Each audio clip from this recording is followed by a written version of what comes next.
siang. Terima kasih atas waktu dan kesempatan yang telah diberikan kepada saya. Pada kesempatan ini, saya dari tim 5, nama Katerina Angelina Hua, dengan NIM 240830000158. Perkenalkan, nama saya Trijuan Samuel Sai, NIM 2408300014, kelas 1G. Perkenalkan, nama saya Kerubim Pedro Geopolo Radowara dengan NIM 2408300143. Oke, terima kasih. Saya atas nama Rosalina Bua dengan NIM 240830000155.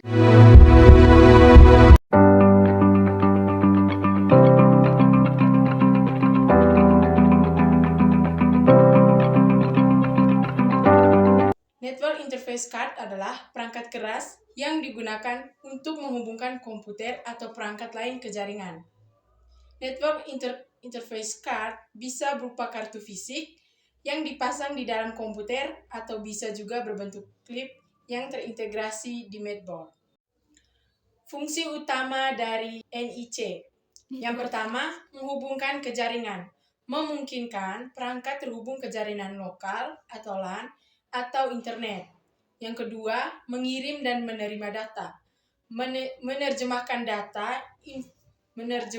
data dari format yang dapat dipahami komputer ke format yang dapat dikirim melalui jaringan. Yang ketiga, mengelola alamat jaringan. Mengelola alamat MAC yang unik untuk setiap perangkat dalam jaringan. Yang berikutnya, virtualisasi dan kontainer. Virtualisasi adalah teknologi yang memungkinkan satu perangkat keras fisik untuk menjalankan beberapa sistem operasi atau lingkungan secara bersamaan. Kontainer adalah metode untuk mengemas aplikasi dan dependensinya agar dapat dijalankan secara konsisten dan di berbagai lingkungan. Fungsi dari virtualisasi. Yang pertama, memungkinkan menggunakan sumber daya secara efisien, meningkatkan pemanfaatan hardware, dan memudahkan pengelolaan dan pemeliharaan sistem. Yang kedua, kontainer.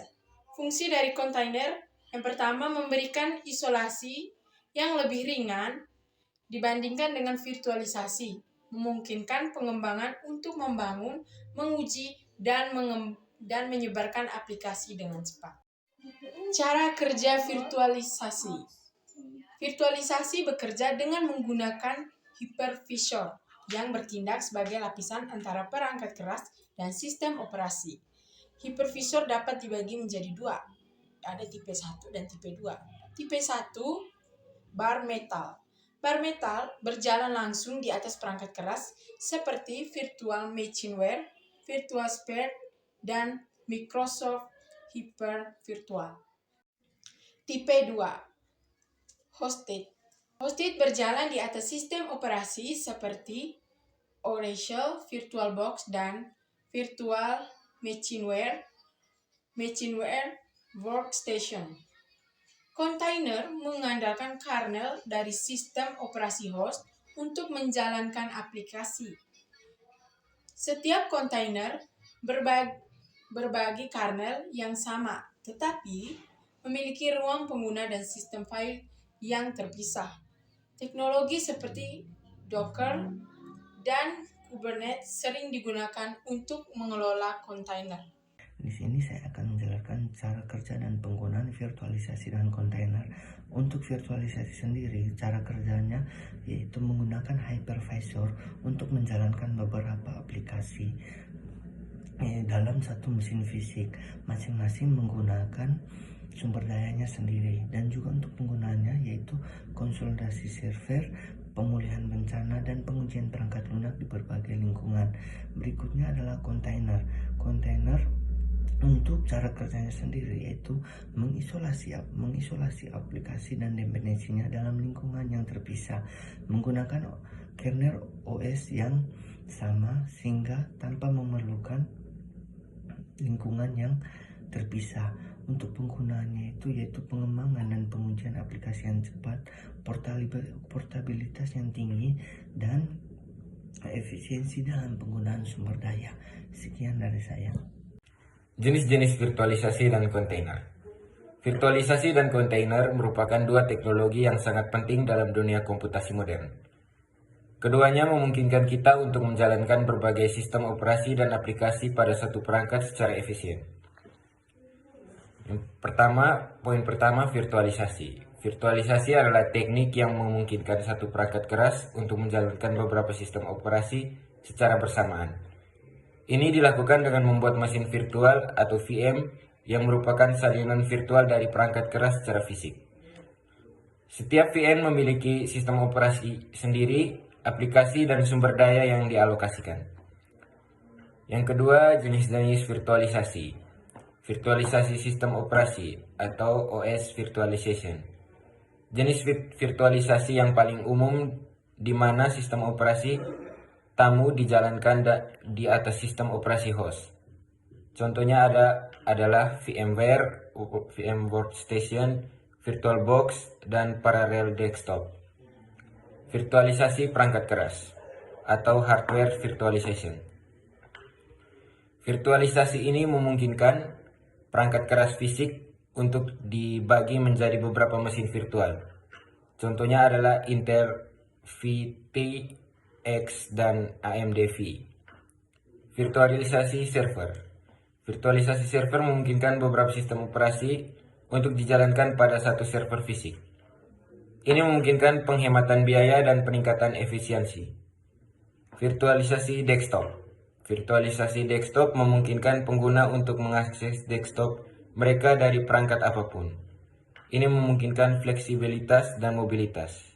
Yang terakhir, virtualisasi jaringan. Virtualisasi jaringan memungkinkan jaringan fisik untuk divirtualisasi, sehingga dapat dikelola dan dikonfigurasi dengan lebih mudah. Keuntungan virtualisasi. Efisiensi sumber daya. Virtualisasi yang memungkinkan pengguna sumber daya dan perangkat keras yang lebih efisien dan berbagi kepada sumber daya di antara beberapa VM. Yang kedua, fleksibilitas. Virtualisasi memungkinkan kita untuk dengan mudah membuat dan menghapus dan mengcloning VM, sehingga kita dapat dengan cepat mengadaptasi infrastruktur kita terhadap kebutuhan yang berubah. Yang ketiga, keamanan. Virtualisasi dapat meningkatkan keamanan dengan mengisolasi VM dari satu sama lain. Yang keempat, penghematan biaya. Virtualisasi dapat mengurangi biaya, perangkat keras, dan energi dengan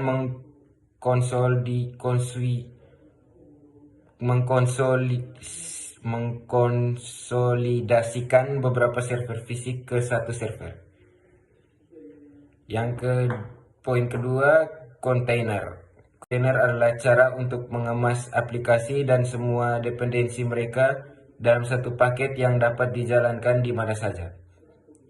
Kontainer tidak menjalankan sistem operasi penuh seperti VM, tetapi berbagai kernel sistem operasi host. Jenis-jenis kontainer. Yang pertama, Docker. Platform kontainerisasi yang paling populer yang menyediakan alat untuk membuat, menjalankan, dan mengelola kontainer. Yang kedua, LCX, Linux Container. Kontainerisasi tingkat kernel yang tersedia di distribusi Linux.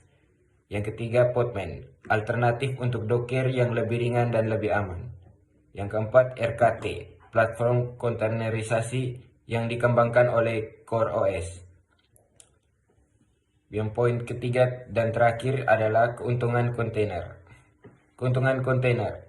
Probabilitas kontainer dapat dijalankan di berbagai platform tanpa dimodifikasi, sehingga mudah untuk menyebarkan aplikasi. Kecepatan kontainer memulai lebih cepat.